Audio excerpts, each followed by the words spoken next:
Between the hills, the stars, the sky, the river so clear, river so clear. Our opening words come from Richard Blanco, his poem Complaint of El Rio Bravo. I was meant for all things to meet, to make the clouds pause in the mirror of my waters, to be home to fallen rain that finds its way to me, to turn eons of loveless rock and lovesick pebbles and carrying them as humble gifts back to the sea, which brings life back to me.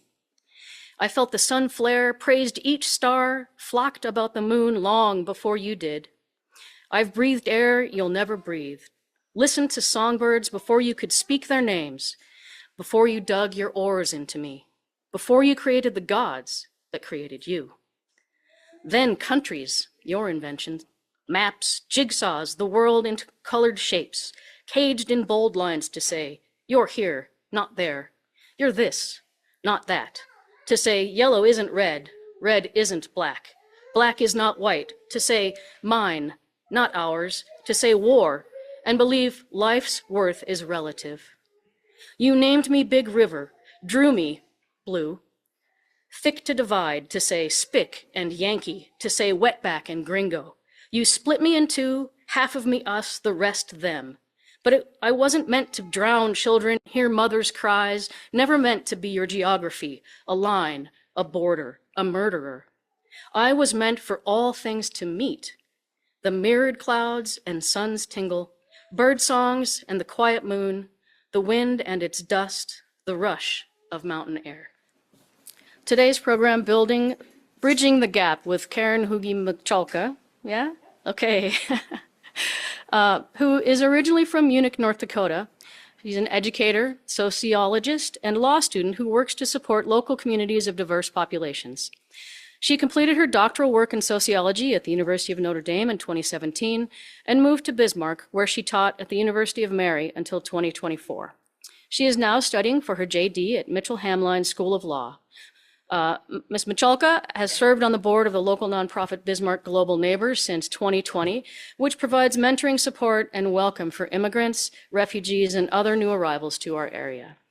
Today, she is bringing an adaption of her 4-session series, Skills for Bridging the Gap, to our UU, addressing issues like what it is that motivates us to build bridges, how to carefully listen to others, how to courageously share stories, and how to engage tension constructively. Please join me in welcoming Karen. Hello, everybody. Hi, it's so great to see you. And there's folks online too, so it's great to have everybody here and to be here with you. Connecting with others, building bridges, is one of the most rewarding things that we can do, but it is not always easy. Currently, in our present moment, politically and culturally, it is easy to feel disconnected from our neighbors, family members, and others in our country. We may want to pull in. We may want to protect ourselves, but I encourage us that we not give in to despair or apathy. The world, in part, is created by our approach to it. If we believe there is no chance things can get better, we won't even try, thus creating a self-fulfilling prophecy. So let me say this again. When we look at the world and believe previous efforts have not resulted in the change we hope for, and that therefore there is no point in continuing to try, we actually decrease the likelihood that change will happen. This doesn't mean that what we are hoping for will occur as long as we believe it will or work at it, but if you don't plant tulips in the fall, you're not going to get them in your garden in the spring. I'm here today because in October I led a 4-part workshop series called Skills for Bridging the Gap, and several of you here today were part of that and invited me to share some insights from that here. We defined bridge building as engaging across difference in ways that respect identities, foster mutual relationships, and seek a common good. We talked about bridging as a space that invites bravery but does not promise safety, relies on curiosity and humility, and is a place to challenge ourselves to grow. We repeated the phrase, strong back, soft front. Do you remember that? Strong back means that you have your convictions and your beliefs. You're not wishy-washy or afraid that you're going to be persuaded or changed by somebody else's perspective. So you can engage with somebody who thinks differently than you do, because your convictions are already thought through. But you don't have that defense up front. You have a soft front that's receptive, able to receive what somebody else has to share with you. So you have a strong back, soft front, convictions behind you, openness in front of you. This reminds us that whatever the differences might be, political, religious, ethnic, we are receptive, not closed off. We're not defensive. We don't rely on moral grandstanding. The key idea to the workshop series is that connecting with others isn't an innate ability that we have. It's not something about an extroverted personality or being born with the ability to strike up a conversation with anybody. Instead, these are skills that we can learn, skills that can be improved through practice. And in the workshop, we focused on, in particular, on skills of active learning, and this was more of a challenge for some of us, sharing our stories in generous ways that invited others to see our full humanity. So some of the things that we looked at were the different ways we might listen to others. Selective listening, that just is trying to find that point that we're going to respond to, versus empathetic listening, where we put ourselves in another's frame of reference. How can we pay attention to what type of listening we're engaging in and move more towards that empathetic style? How can we ready our body to listen? How can we show engagement with our body language, asking open-ended questions that further invite further explanation and exploration? How can we repeat back to somebody what we heard them say to confirm that we did in fact hear them correctly and invite further clarification? We thought also,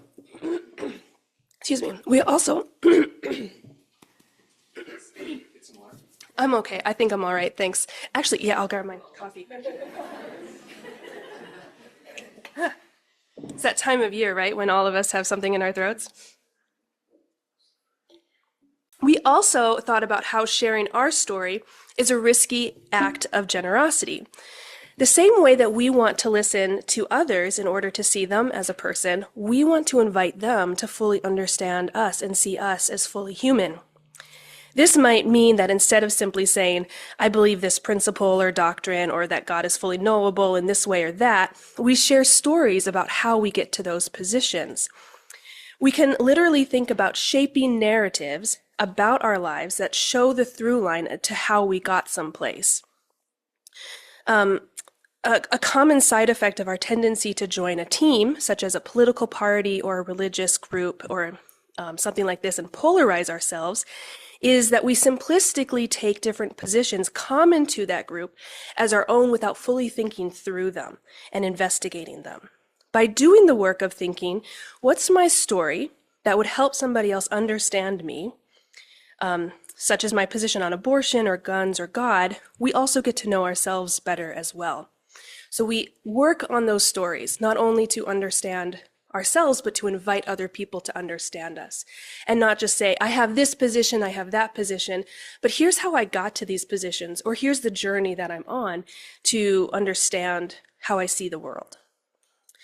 I could take a survey, me personally, I could take a survey of different beliefs and positions that I have. I could fill that out and I could give that to you, and you could see where I line up in terms of a variety of different ideas. But would you really know me? It might be helpful, but it might preemptively close off or create assumptions before I get a chance to share more. So that was a big part of what we did on the third workshop. Okay, these skills aren't groundbreaking. Many of you have probably done them in different types of settings, working on listening skills and working on communication or sharing skills. But it's one thing to have a general idea of how to think about how we can listen and share, and another to be able to do this moment by moment, honed through practice.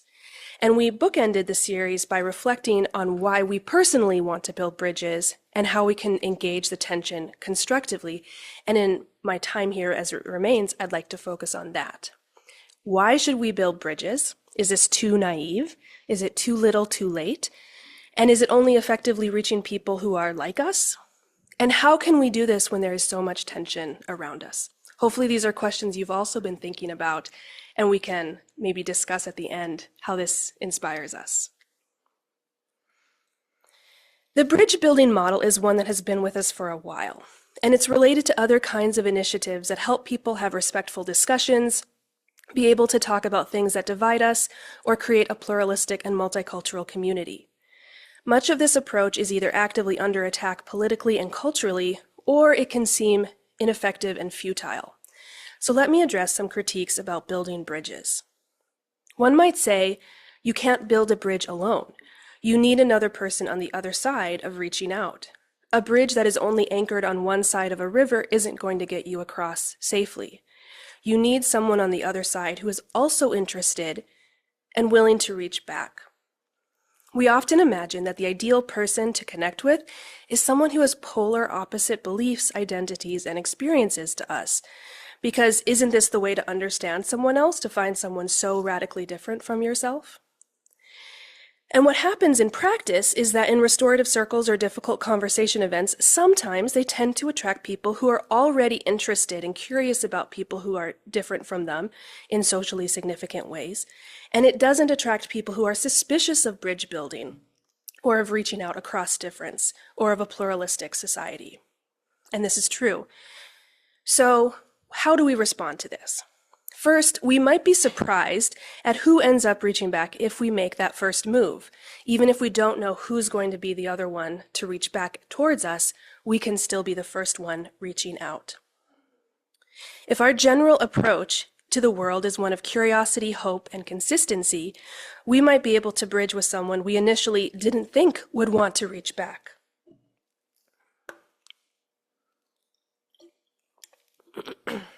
Additionally, people are complicated. We're all complicated. And if you looked at that survey of things that I said, yes, I believe this, no, I don't believe that, some days that's the case, and other days I might answer that survey differently. So people are complicated, and simply because someone shares the same basic religious, political, or cultural beliefs as you, or they have the same racial or ethnic background, this doesn't mean that all other things are going to be in line. So you can match on one area and differ quite drastically on another. There are also many ways to build a bridge, and I, in fact, encourage you not to think about your exact opposite, but to think about some person that you have some facet in common with, and look for those people. For instance, because of my personal background, I learned Spanish and I lived in central Mexico for 2 years. So this means that I am able to connect with Spanish-speaking people from Mexico more than I am with French-speaking people from West Africa, for instance. But I also grew up on a farm in North Dakota, so I might be able to connect with a rural West African in a way that I couldn't with a cosmopolitan Mexican from Mexico City. So thinking about my identity, my experience, my backgrounds in different ways, different facets of myself, means that I can connect with different people in different ways. We all grew up in different places with different backgrounds, and I'm not looking for someone with whom I share no similarities. I'm looking for someone where there's a mix of similar knowledge or interests or difference. There's always a potential connector. And sometimes we have to let go of the person in our head that we really wish we could get through to. And sometimes this is maybe a family member that we've had a falling out with. We'd really like to be able to get that person to understand why we believe the things that we do. But we kind of have to let that go sometimes and look at who is actually there looking to connect back with us. We need to be a little more comfortable with the fact that some attempts to bridge won't go anywhere. Others will connect with someone we weren't expecting. And sometimes we can make that big leap to someone with whom there's a lot of past experience. Potentially sometime you can connect with that family member, for instance, with whom there was a falling out. Another critique you might say is that it's too naive, or it's too little too late, or it's too dangerous. So let's address some of these. Calling inactive strategy for change naive is sometimes a cover for apathy and cynicism. Apathy is a lack of care, and cynicism is a general attitude that things won't get better or that people are only self-seeking. These are actually very comfortable positions because they do not require anything new of us. These positions support the status quo and absolve us from trying to reach out or trying to make change. You just say, it's not going to happen, why even try? It is true that some of our approaches can be less mature or effective, And it requires creativity rather than just doing the same thing we've always done. And I'll talk about that in a little bit. But generally speaking, beware of apathy and cynicism and watch to see if they're a cover for a fear that nothing's going to change, so why even bother? Another critique would look at our current state and say what we're doing is too little and it's too late. There are structural factors and powerful groups that are interested in creating and maintaining division among us, and they've been at work for too long and they're too deeply entrenched. This critique would say building bridges happens one person at a time and it's not enough to reset us. Our society is essentially too far gone. This critique is important, and it reminds us that individual level solutions to structural issues are never going to solve those problems, but they're a place to start in building coalitions that can lead to structural change. We can be encouraged that while the best time to plant a tree is 20 years ago, the second best time to plant a tree is today. Yes. Don't let too little too late dissuade you. We may lament that we didn't start something in the past or that those initiatives fell away, but do something now. I'd also like to address the critique that bridge building can be dangerous because it puts someone at potential risk of discrimination, hate speech, or violence. When we open ourselves up to people in authentic ways, it makes us vulnerable. We are living at a time when people's genuine selves are being targeted politically. And for some, it is not safe to be truly honest with others. Bridge building doesn't mean putting yourself in harm's way. And I encourage you to be thoughtful about this. If you do feel that a certain kind of bridge building would put you in danger's way, be thoughtful about that. And we can't guarantee that harm won't come. We can choose to be brave, but we can also be wise and make those decisions for ourselves over when and with whom we open up. So this is a serious thing to think about, especially in the climate that we are in. The social and political climate we are in, when people's sexual identities, their immigration status, these things seriously put them in harm's way. All right, so why should we build bridges? Building bridges rejects those isolating forces of fear and division. It says we can thrive together. When we need hope, we can look to people who are helping and acting, and we can join it. Why build bridges? Because it builds something better for our future. Now, let's turn to how we might be able to do this. In the workshop series, we practiced certain skills. We thought about our preferred methods of dealing with conflict or discomfort and how those might open or close different opportunities. And I know that I continually have had opportunities to put these into practice with neighbors, with family, with colleagues. And it was really interesting to me doing the facilitation of the skills for bridging the gap and feeling like I was learning right along with all of you, that this was a good reminder for me to think about paying attention to how I'm listening, thinking about how I'm shaping and phrasing my own experiences as a story to tell with somebody else. So I hope that has been helpful for people to continually think about. But I also want us to consider some larger ways that we can envision building bridges, and I know that this congregation has been involved in quite a few of these. This would be looking at creativity that is needed so that as society changes, our efforts won't be in vain. You might be familiar with the method of bridge building initiatives that are structured conversations. Restorative circles is sometimes a name that's been used for these kinds of events. They intentionally invite people of different political, religious, or cultural backgrounds, your different religious or ethnic identity, whatever your position might be. And you come and sit and you talk about difficult differences. There are ground rules that are laid, and then you're given a certain topic, a prompt on something that might be important for people to talk about. There's clear differences in our society. Common ones might be abortion, guns, the role of religion in civic life. And then you're invited to discuss. The purpose of these restorative circles aren't about changing someone's mind or persuading them necessarily, but to hear and to be heard and to learn how to engage one another in a pluralistic society, which is really foundational and essential to the United States as a country.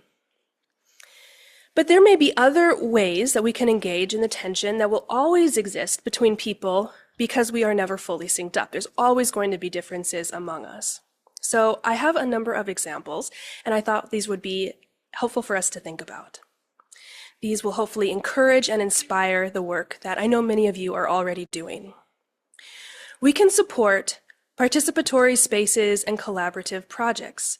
These might include mutual aid groups designed to meet shared needs like food distribution or disaster relief. These emphasize collective solidarity and mutual support and are naturally fostering connections. One of the things that I learned about in doing research for this talk is those time banks. Have anybody heard of time banks? I hadn't either. So imagine a bank. I take my money and I deposit into the bank, and then the bank takes my money and hopefully earns interest on it, and then I can withdraw my money at a later time. We're familiar with this concept. You make a deposit, later you make a withdrawal.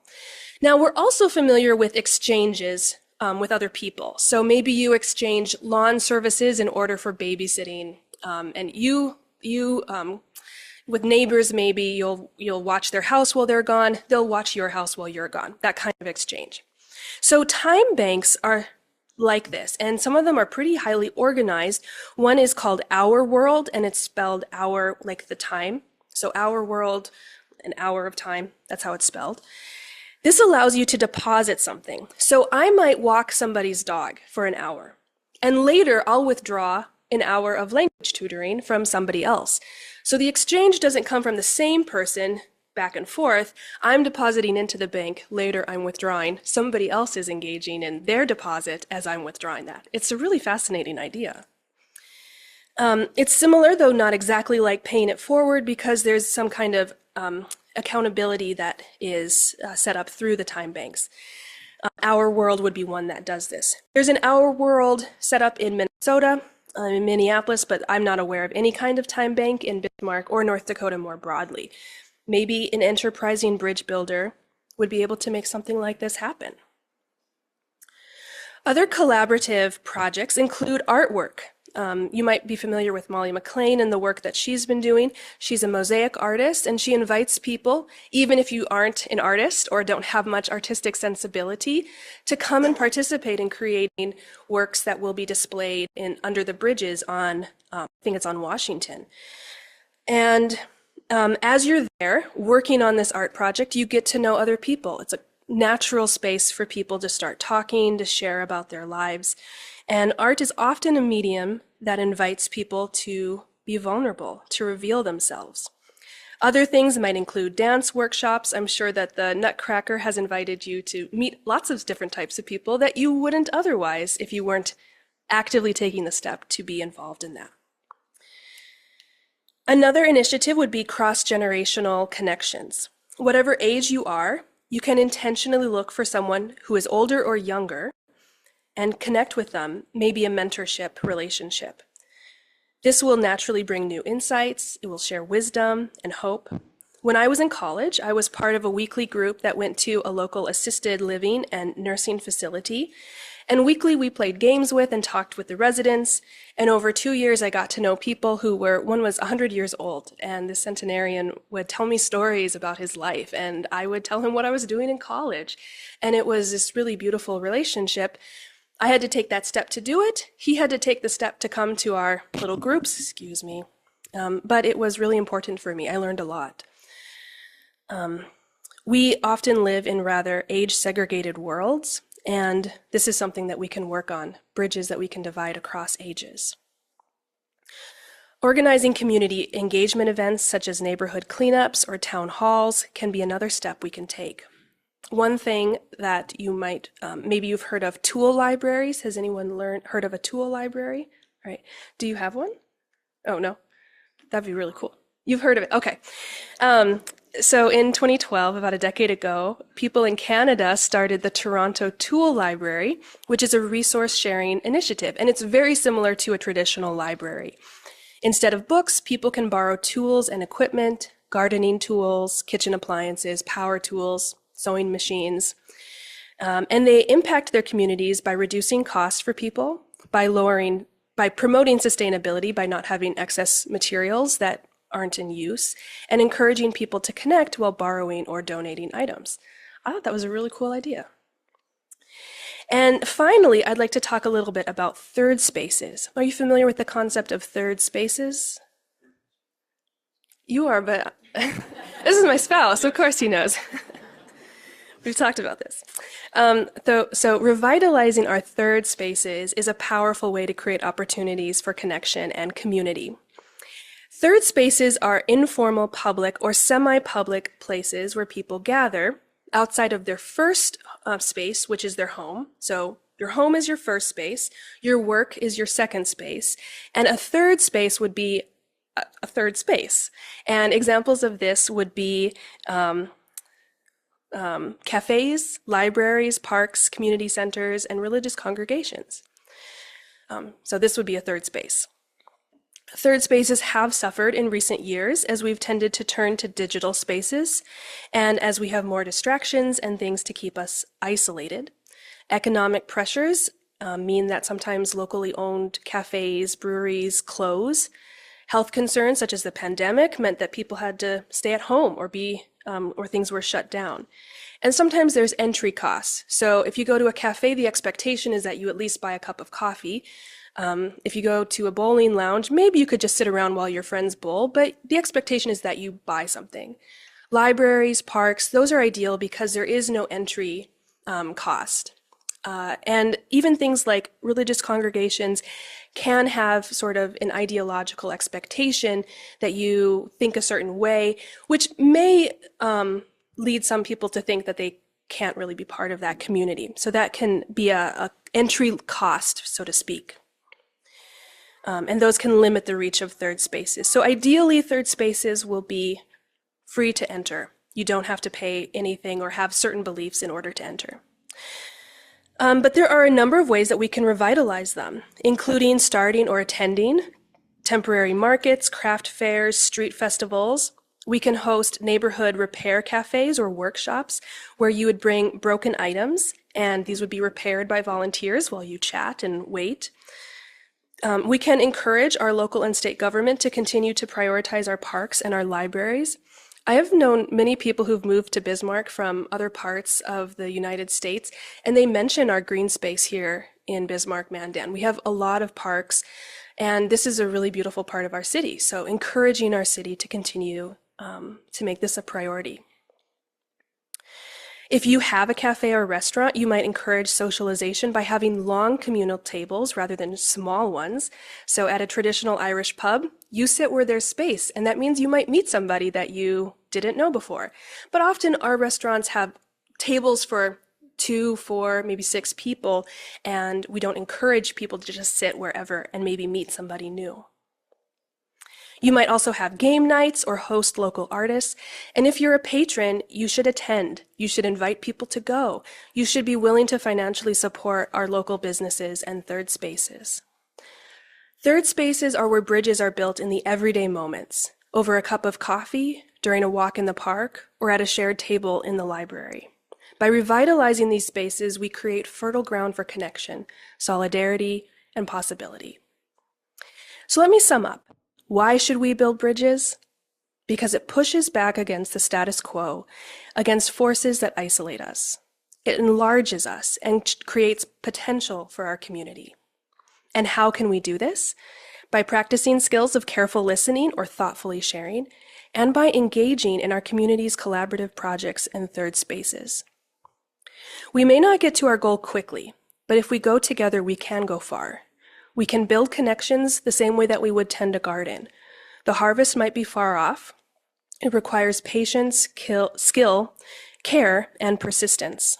We might not even see that end goal ourselves, but it is worth investing in because the alternative of remaining isolated and divided is unacceptable.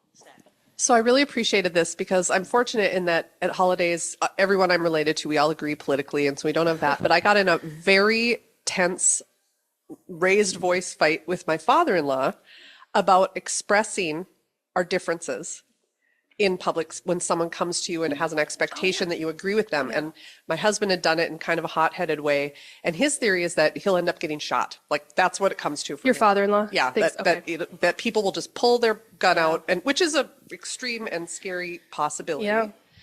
But I'm curious because I said to him, I don't think we should be quiet because that's apathy or cynicism that goes too deep. So I'm just curious if you would have like 3 top things to say when you're on the same page, but there's all that fear, you know, he's like, never say anything, never in public. It might mean that his calculus for what's dangerous and what's safe is different than yours, and what's brave for you. Sometimes we are harmed quite drastically, physically or emotionally, by trying to reach out and that being rejected. Or we do live in a society where people do use weapons in order to solve differences. So I don't think that your father-in-law's position is unreasonable. And I think that that's something that those kinds of conversations are important.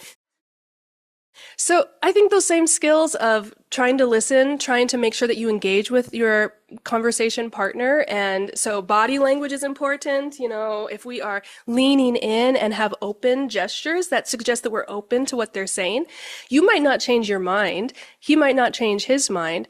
But if you feel understood and he feels understood, then progress can be made, I think. So if you also repeat back to him, I hear you saying this, and here's my concern there, that gives him an opportunity to clarify and say, I don't think that's actually that big of a deal, or I think that that is bigger than you're making it out to be. So I think those same skills, listening, paying attention to your body language, using, repeating back to them, staying in the footprint of what they've said is important. And then you can also do some time to think, and sometimes we're not good at this in the moment, so it might be something that you have to come back to, of saying, here's why I think it's really important for us to be courageous and to still speak up even when there is that danger of violence.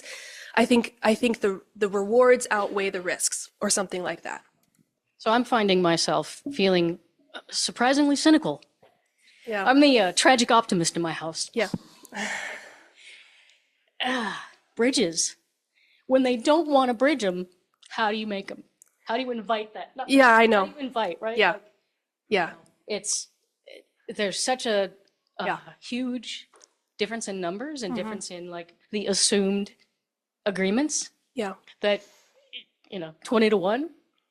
Yeah. Want to build a bridge? So it's really a terrifying situation when the assumption is that you think just like them and you're just like, what? Yeah.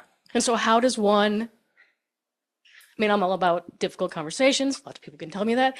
But with strangers or with people who might harm. Mm-hmm. Yeah. I think it is really important to be thoughtful about what being brave means for you. We talked a lot in this workshop about how bridging is not a safe space, and you can't guarantee that you won't be harmed. You can't guarantee that somebody won't inadvertently say something that is deeply offensive to you or hurtful, and you can't guarantee that they won't intentionally do this. So there's often a lot of work that we need to do on ourselves beforehand, before we're ready to have certain kinds of conversations or to have that conversation with a particular type of person. So it can be useful to also think about, what are my ways to kind of de-escalate and exit this conversation if this is not the space that I'm ready for? And I don't think that that's cowardly at all. I think that that's thoughtful and can be very wise and can give you that space to work on yourself, because I hope all of us are trying to be more full, complete, reflective, self-reflective people. And if we're working on ourselves, those kinds of moments where we're like, this is not the right time or right conversation, you say, this is really interesting, and I'd like to maybe continue this conversation sometime in the future, but I'm not ready for that right now. Or change the topic. I'm a master at changing the topic. This is something that I actively have to work on. It's staying in those difficult conversations, because I'm like, what about that weather? But learning all of those different kinds of skills, which really are skills, like you can just go online and ask ChatGPT about, like, if I'm in a difficult conversation, how can I deflect and leave? That's appropriate. That's important to have that as a toolkit, in your toolkit as well, I think. You also mentioned that sometimes you have this assumption that people are on the same page with you, and then you discover that they're not. And this Never happens to me. Okay, yeah. Except here. Yeah, and I think sometimes that goes back to that, remembering that all of us are very complex, and our positions aren't solid pillars. Some of them maybe are, but some of them are in change and are changing or are in flux. And I know that I've said things. So back when let me be honest and vulnerable here, when I was thinking through my understanding of LGBT issues, I remember saying some things that were kind of, I didn't intend to be offensive, but they were naive. They were very ignorant. And a very good friend of mine said, let me talk a little bit more with you about that. And it was in those moments when I said something that somebody else said, she could have just cut me off and said, I don't want to be her friend anymore. But she spent time with me and helped me see I can understand sexuality in a very different way than how I had been taught growing up. So sometimes I think that when if we acknowledge that other people can change, if we step into that space with bravery, this might be a little bit in their process of change. If they know you as a good person, as someone who's thoughtful, we change because of the relationships that we have. And I want to just relate a thing that happened to me that I was sharing with these guys this morning. I got to interview this woman whose kid had died at Sandy Hook. Yeah. And she's the one who won $50 million from Alex Jones. Okay. And we're doing this interview. I'm just shooting it. I'm not asking the questions. And at the end of the interview, I said to her, oh, wow, you didn't say anything about gun control. And she said, oh, why the hell would I say anything about gun control? Ever since we've been pushing back on that, it's gone the opposite direction. And she has an organization called Choose Love. And what she's trying to do is teach people how to manage moments of extreme stress so that they don't do something like shoot up a school or something like that. It's kind of beautiful. And so what I take away from this is, and I've been, I'm from New York, so I'll go with you. Yeah. I'll come right at you, but I'm not going to do that anymore. I'm actually not going to engage with people who I interpret to be the exact opposite of me. And this is the language that I think you might be offended by, but I think the radical right in this country thrives off libtards freaking out. I think that is intentionally curated. Yeah. And so I'm not going to give them that freaking out anymore. Yeah. I'm not going to, nothing like that. What I'm going to give them is what you're talking about. I'm going to go to those third spaces. I'm going to choose love in some say and said, maybe you want to get in this club sometime, but you better change your move, how you do things to get in this club. Because I'm just going to go create something that's better. I've been spending a lot of time in Canada. Love it. Yeah. Canadian conservatives are not like American conservatives. And I'm going to go away. I'm going to live something better, however I do that. But I appreciate what you said. Yeah, I think that's really wise about choosing who we are engaging with and what kind of bridges we're trying to build. Thank you for sharing that. Right. Yeah. And we will now extinguish our chalice. The closing words are by Amy Zucker Morgenstern, and they're called We Are One. Never has it been more true than now. We extinguish this flame, but the sparks within us remain alight.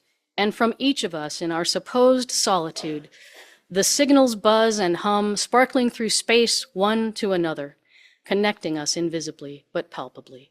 We are one, and from every window, our light shines. Put a little love in your heart. Put a little love in your heart. You want the world to know you won't let hatred grow. Put a little love in your heart. I hope when you decide this will be your guide. Put a little love in your heart, and the world will be a better place. And the world will be a better place for you and me. Just wait.